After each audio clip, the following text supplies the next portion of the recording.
आप कोई भी ताकत नहीं, सीधा सीधा भारतीय जनता पार्टी एक ऐसी पार्टी है जिसने हर स्टेट में तोड़ फोड़ मचाई। हर एक कम्युनिटी को, एक स्पेसिफिक कम्युनिटी को टारगेट किया जाता है, जैसे कि गुजरात में पटेल्स को टारगेट कर दिया जाता है, यूपी में मुस्लिम्स को टारगेट कर दिया जाता है, हरियाणा प्रदेश में जाट्स को टारगेट कर दिया जाता है। तो एक स्पेसिफिक पार्टी को टारगेट करके आपस में भाईचारे को तोड़ के, बिगाड़ के और वो राज करते, जैसे कि अंग्रेज हुआ करते थे, डिवाइड एंड रूल। तो वो यही पॉलिसी पे है। ना अंग्रेजों ने कभी हिंदुस्तान का भला किया, ना भारतीय जनता पार्टी कभी हिंदुस्तान का भला कर सकती। हरियाणा प्रदेश में एक भी कॉलेज 10 साल में बेटियों के नाम नहीं किया। जनता सलाह जरूर दे दे कि उनको आगामी चुनाव में, क्योंकि आज अगर भारतीय जनता पार्टी सत्ता पे काबिज है तो ये कांग्रेस के जो भूपेंद्र सिंह जी हुड्डा है उनकी मिली भगत से है। आज जो पक्ष और विपक्ष जिसको जनता देखती है, दोनों ही मिले हुए हैं, इसीलिए आज कानून व्यवस्था का जनाजा निकला हुआ। इनमें वीरांगनाओं जैसी भावना नहीं थी, इनमें प्रशिक्षण की कमी थी। एक महिला का उसके सामने सुहाग उजाड़ दिया जाए और फिर उससे आप हिम्मत की और बात करो, तो ये सब जो बातें हैं इनके दोगले चेहरे को दिखाती हैं। कहते तो है सनातन धर्म, लेकिन वही उल्टा राक्षस की तरह काम करते हैं। नमस्कार दोस्तों, मैं सलीम और आप देख रहे हैं नमस्कार भारत। आज पानीपत में इनेलो की जो है आप भीड़ देख सकते हैं और ये भीड़ है, एक किसान की हत्या हुई है निजामपुर गांव में और उसके हत्यारे जो हैं आज 8 दिन गुजर जाने के बाद भी गिरफ्तार नहीं हुए हैं। इनेलो ने सरकार और प्रशासन पर अल्टीमेट दिया, आज धरना दिया। बड़े नेता जो हैं आने वाले हैं, अभय सिंह चौटाला और इस समय हमारे साथ जो जुड़ी हुई हैं सुनैना चौटाला इस समय हमारे साथ आप देख सकते हैं। तमाम नेता इस समय आप इस एलिवेटेड हाईवे के नीचे देख सकते हैं और मुद्दा आज का है जो निजामपुर के जो किसान हैं विजेंद्र, उनकी हत्या हुई है। कैसे वो हत्या हुई और इस हत्या को लेकर इनेलो के अंदर जो है, क्योंकि आरोपी गिरफ्तार नहीं हुई है, क्या कुछ यहाँ पर आज वो प्रशासन से कह के जाएंगे। सुनैना चौटाला से बात करते हैं। सबसे पहले मैडम नमस्कार। आज आप पानीपत आए हैं, एक किसान की हत्या हुई है, काफी लोग दुखी हैं, पूरा पानीपत दुखी है, इनेलो किस रूप में देखती है?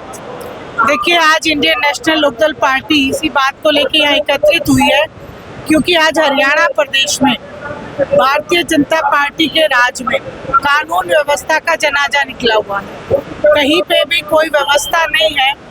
आए दिन न केवल एक किसान भाई को जिंदा जला दिया गया, आए दिन हर एक जिले में सोनीपत उठा के देखो, पानीपत उठा के देखो, मर्डर हो रहे, लोगों को गाड़ियों से निकाल के गोलियां मारी जा रही, किसी की गला रेत के हत्या की जा रही है, महिलाओं के साथ बलात्कार जैसी घटनाएं हो रही है।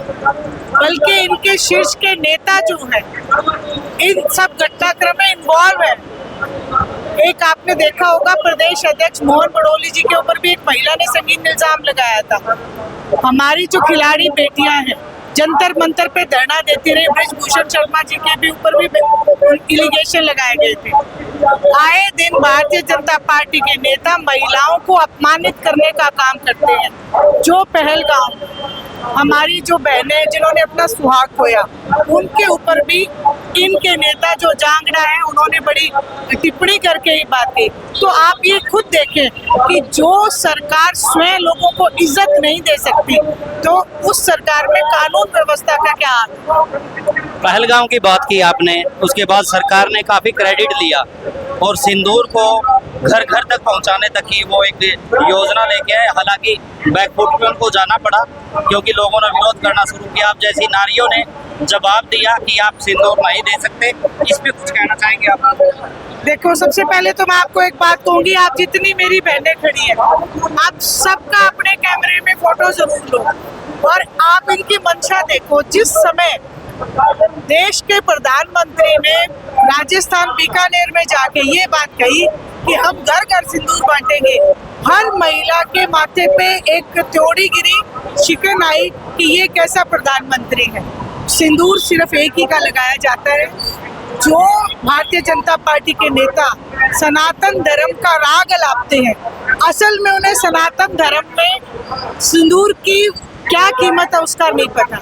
वही पहलगाम में जो हमारी बहनों ने सुहाग खोया और उसके ऊपर जांगड़ा जैसे जो इनके राज्यसभा सांसद हैं वो क्या कहते हैं कि इनमें वीरांगनाओं जैसी भावना नहीं थी, इनमें प्रशिक्षण की कमी थी।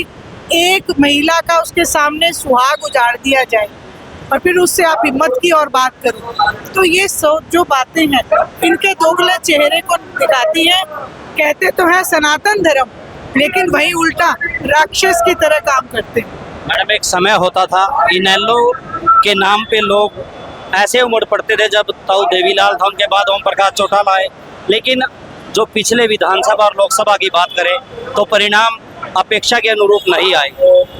ये राजनीति है, इसमें ये चीजें होती रहती है। बहुत बार इंडियन नेशनल लोकदल पार्टी ने ऐसी व्यवस्था, ऐसी सिचुएशन का सामना किया है। चौधरी देवीलाल जी तो अंग्रेजों के टाइम में जेल भी गए थे, और जब जिस समय SYL का मुद्दा था उस समय अभय सिंह चौटाला भी जेल गए थे, और ओम प्रकाश जी चौटाला को तो नौकरी देने के लिए जेल में भेजा गया। तो इंडियन नेशनल लोकदल पार्टी जनता की लड़ाई के लिए है। हमारा ये मकसद नहीं कि हमें राज बनाना है, हमारा मकसद है हमें जनता की आवाज को कैसे बुलंद करना है। पिछली विधानसभा में भी बेशक हमारे एक विधायक थे, लेकिन अभय सिंह जी चौटाला ने 89 के ऊपर भारी बढ़ के जनता की आवाज उठाई, मुद्दे उठाए, और अब हमारे 2 विधायक हैं। आज भी अगर विधानसभा में जनता की आवाज उठाई जाती है तो वही इंडियन नेशनल लोकदल के द्वारा खुद CM ने ये बात कही कि आज विपक्ष की भूमिका में तो इंडियन नेशनल लोकदल एक कद्दावर नेता के रूप में जो है अभय सिंह चौटाला को देखा जाता है। जैसे किसानों की अगर बात करें, SYL के पानी की बात करें, तो उनका एक स्पष्ट रुख है कि वो जो किसानों का हक है उसको मरने नहीं देंगे। आज भी एक किसान की हत्या हुई है, वो खुद आने वाले हैं, तो इससे क्या संदेश हो? जो किसान इस समय इनेलो को लेके थोड़ा सा मायूस थे, कुछ कहना चाहेंगे उन नेताओं को कि आज भी वो नेता आपके लिए किस तरह से आज पानीपत में आ गए? देखिए, अभय सिंह जी चौटाला एक, मैं यही कहूँगी, अपनी कथनी और करने में कभी फर्क नहीं रखते। आदरणीय चौधरी देवीलाल जी ने जो आदर्श, इंडियन नेशनल लोकदल पार्टी एक पार्टी नहीं, ये एक विचारधारा है जो आदरणीय चौधरी देवीलाल जी ने दी है। अगर उस विचारधारा को आगे बढ़ाया है तो वो अभय सिंह जी चौटाला ने पूरे हिंदुस्तान में, जब किसान आंदोलन था तो केवल एक इस्तीफा हुआ था। ये एक सोचने वाली बात है, न केवल हरियाणा प्रदेश बल्कि पूरे हिंदुस्तान के किसानों के लिए, कि केवल एक ऐसा नेता जिसने आपके पक्ष में इस्तीफा दिया, वो भी एक ही टिकट थी, एक ही सीट थी हमारे पास, उसको भी उन्होंने त्यागने का काम किया। जो चौधरी देवीलाल जी हमेशा कहा करते थे कि मैं किसान पहले हूँ, नेता बाद में हूँ, वही बात अभय सिंह जी चौटाला ने चिरतार्थ करके दिखाई। तो आज हरियाणा प्रदेश में आपने जैसा कि कहा कि लोगों के पास विकल्प के रूप में एक ही नेता है, अभय सिंह जी चौटाला। कुछ महिलाओं को लेके जिस तरह से आप निकल रही हैं इतनी गर्मी में, कुछ आने वाले कुछ प्रोग्राम है जिससे वही टीम आपकी जो पुरानी टीम थी वो दोबारा दिख सके? ये जो इतनी खड़ी है ना, एक एक ऐसे सिपाही खड़े हैं, इनके पास हजार लेडीज इनके पीछे हैं। और आज आपने देखा होगा पिछले दिनों हमने 14 जिलों का, हमारा जिला प्रदर्शन महिलाओं की एक सिर्फ मीटिंग बुलाई थी, वो जनसभा बन गई थी, महिला सभा बन गई थी। इसी ऐसे ही लेके हमारे अभी मेवात और 8 डिस्ट्रिक्ट और बाकी है, और हम निरंतर करते रहेंगे। निरंतर इंडियन नेशनल लोकदल आपको फील्ड में दिखाई। कांग्रेस विपक्ष का नेता नहीं दे पा रही है, बड़ी गंभीर विषय है, वो कर रहे होंगे, लेकिन कुछ अगर यहाँ से सुने ना, कुछ कह दे, उनको कुछ सलाह दे दे, नहीं तो विपक्ष के रूप में जनता इनेलो को भी देख रही है। देखिए, मैं सलाह तो नहीं दे सकती, लेकिन जनता सलाह जरूर दे दे कि उनको आगामी चुनाव में, क्योंकि आज अगर भारतीय जनता पार्टी सत्ता पे काबिज है तो ये कांग्रेस के जो भूपेंद्र सिंह जी हुड्डा है उनकी मिली भगत से है। आज जो पक्ष और विपक्ष जिसको जनता देखती है, दोनों ही मिले हुए हैं, इसीलिए आज कानून व्यवस्था का जनाजा निकला हुआ। आज क्या स्थिति है महिलाओं की? महिलाओं से जाके आप पूछें, भारतीय जनता पार्टी में महिलाओं के लिए बेटी बचाओ बेटी पढ़ाओ का बहुत बड़ा नारा दिया गया था, लेकिन हरियाणा प्रदेश में एक भी कॉलेज 10 साल में बेटियों के नाम नहीं किया उन्होंने। जहां बेटी बचाओ बेटी पढ़ाओ का नारा, पढ़ाने के नाम पे कॉलेज नहीं, बचाने के नाम पे जंतर मंतर पे देश की खिलाड़ी धरना देती हुई दिखेंगी आपको। आज आए दिन महिलाओं से बलात्कार होता है, तो महिलाओं की स्थिति जो है बड़ी ही असुरक्षित है, और हम सब असुरक्षा में जी रहे। एक सवाल और गंभीर है, इस समय हरियाणा समेत पूरे भारत में भाईचारे को बिगाड़ने का प्रयास किया जा रहा है, चाहे कोई भी ताकतें हों, उनके लिए भी कुछ कहना चाहेंगे? आप कोई भी ताकत नहीं, सीधा सीधा भारतीय जनता पार्टी एक ऐसी पार्टी है जिसने हर स्टेट में तोड़फोड़ मचाई। हर एक कम्युनिटी को, एक स्पेसिफिक कम्युनिटी को टारगेट किया जाता है, जैसे कि गुजरात में पटेल्स को टारगेट कर दिया जाता है, यूपी में मुस्लिम्स को टारगेट कर दिया जाता है, हरियाणा प्रदेश में जाट्स को टारगेट कर दिया जाता है। तो एक स्पेसिफिक पार्टी को टारगेट करके आपस में भाईचारे को तोड़ के, बिगाड़ के और वो राज करते, जैसे कि अंग्रेज हुआ करते थे, डिवाइड एंड रूल। तो वो यही पॉलिसी पे है।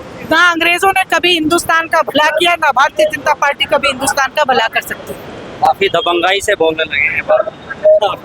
मैं दबंगाई नहीं, एक देशभक्त को हमेशा अपने देश के प्रति प्यार होना चाहिए। जहाँ मुझे देश के प्रति प्यार है, वहाँ हरियाणा से मुझे असीम प्यार। सुनैना चौटाला जिस तरह से आज बोल रही है, जिस तरह से उन्होंने आज यहाँ इंटरव्यू में एक स्पष्ट रूप से कहा है कि जनता के लिए, देश के जो किसान हैं, मजदूर हैं, खेतीहर हैं, उनके लिए इनेलो सड़क पे है, सड़क पे थी और सड़क पे रहेगी। आपकी अपनी क्या राय है? कमेंट्स बॉक्स में अपनी राय जरूर दें। नमस्कार, जय हिंद।